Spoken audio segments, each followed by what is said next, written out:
Сәлем достар, көп адам біле білмейтін WhatsApp-тың фишкаларын білгің келе ме? Ол үшін каналға тіркеліп лайк басып кет. WhatsApp-та қалай удаленно сообщение оқуға болады?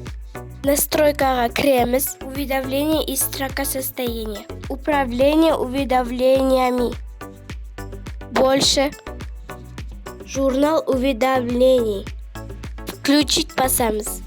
Журнал уведомления қайта кіргенде удаленные сообщениялар шығады. Кейбір телефонда мына ретпен жасалады. Жіберілген суретті бір рет қана көрсін десеңіз, суретті таңдайсыз. Добавить подпись деген жанында 1 деген санды басасыз.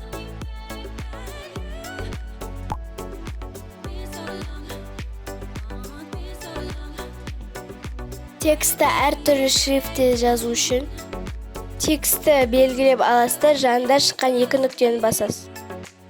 Өзіңізге керекті стильді таңдайсыз.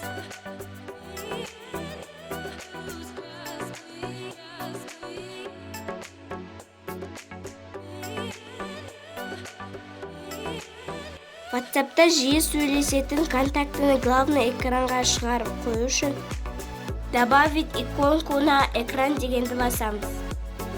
WhatsApp-тағы контактымыз экранға шықты. Видео пайдалы болса жақындарыңмен бөліс.